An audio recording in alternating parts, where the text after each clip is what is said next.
All right, what's going on, guys? This video is going to talk about how to get to $2 million pretty easily. I'm not going to get into the purchasing power of what $2 million might be in 35 years, but this is a way in which I think just about every person, even if you're lower income, could get to $2 million or a little bit more, depending on the market return. But it really is just more a function of time than it is of putting in a bunch of money. Even if you make a lower amount of money, if you put in consistently money into the stock market or into retirement type funds, you're going to see significant compound growth over a longer period of time. So the key really is to start early. If you don't start till you're 40 or 50 years old to stash money away, you just have less time to work with, because most people, maybe they can work till 65, 70, maybe if they're lucky. But again, most people don't really want to work that long.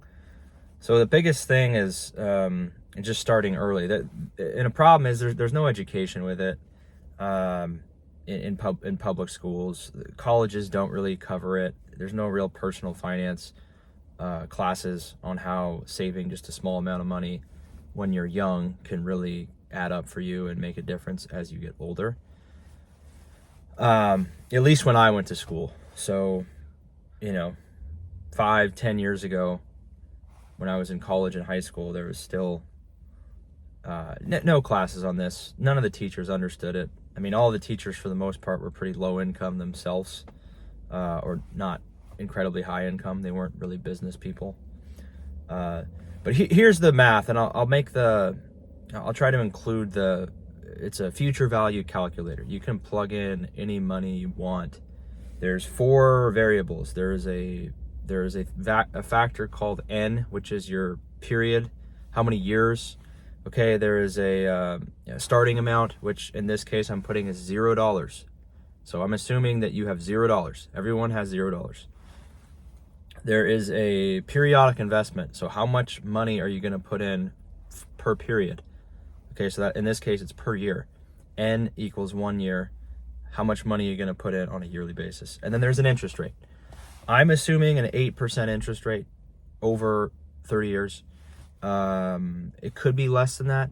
It probably is more than that on a real inflation adjusted return.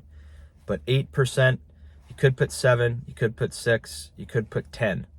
Probably within 6 to 10% is realistic if you're in a respectable fund or a mutual fund.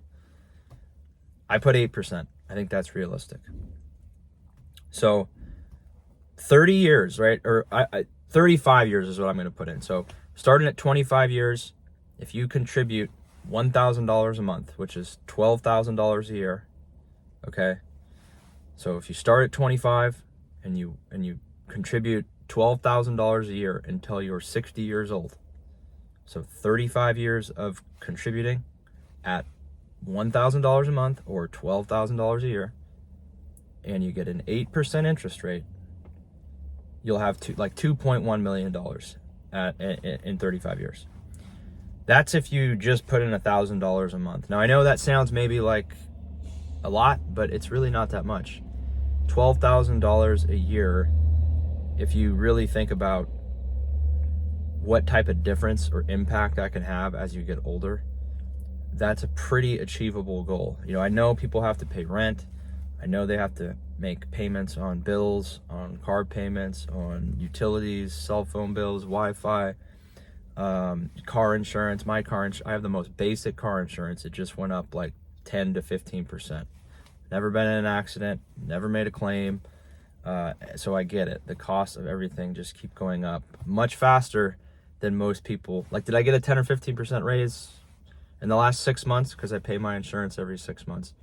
No, I did not. But my car insurance rates went up 15%. So I get it. But $1,000 a month, okay, or $12,000 a year for 35 years. You start when you're out of college at 25. You work for 35 years or you do whatever for 35 years to the point where you can stash away $1,000 a month. At the end of 35 years, you should have right around $2 million in your account. Why is that good? Because again, $2 million is going to be able to buy much less in 35 years, but that's going to give you a decent amount of money to work with. Some years you might be able to contribute more than $12,000. Some years, maybe your return, instead of being 8%, is 10 or 11 or 12% over that 30-year period. So that's a realistic way. I think a lot of people just can't do that because they start out, they have student debt, they have rent, they have all these expenses. Maybe they have kids, maybe they want to buy a house, and then they just cannot budget $1,000 a month into like a retirement account or into an investment account because it's too onerous. That money needs to be used on groceries or a new car or going on a vacation or whatever, right? So priorities, you have to make it a priority, I guess. And when most people are 25, they're just not thinking about that. And so maybe you don't start till you're 35. Well, if you start at 35, you can see how much harder it gets because you just lost 10 years of compound growth. So instead of reaching that $2 million when you're 60, you might reach it when you're closer to 70. And who knows, with health and everything, you would much prefer to be a little bit younger than older, right? When you're going to think about retirement or think about kind of changing your style of life. So the sooner you start, the better you're going to be, even if it's just a smaller amount, because time is the biggest thing that's going to help you. It's not really, of course, it's always better to make more money. It's always better to put more money in, but the biggest thing is just having a long enough ramp to let that grow. And that's what, like Warren Buffett, he's like 100 years old, or Charlie Munger, I know he just died, but those guys made a lot of their money just through compound, right? I mean, just through being in the market for so long. You don't always have to pick, winning plays. It's just about kind of having exposure for 30, 40, 50 years. You can imagine, look at the financial calculator, a future value calculator. If you let your money sit in the market for like 50 years and basically don't contribute anything, if you're getting like an 8 or 10% interest rate, just look at that. Look how powerful that can be, if you have money working for you in the market. So let me know what you guys think on that rule. Again, most people should be able to do that. That's pretty realistic if you make it a priority. So put your comments in, and thanks for watching. We'll see you on the next one.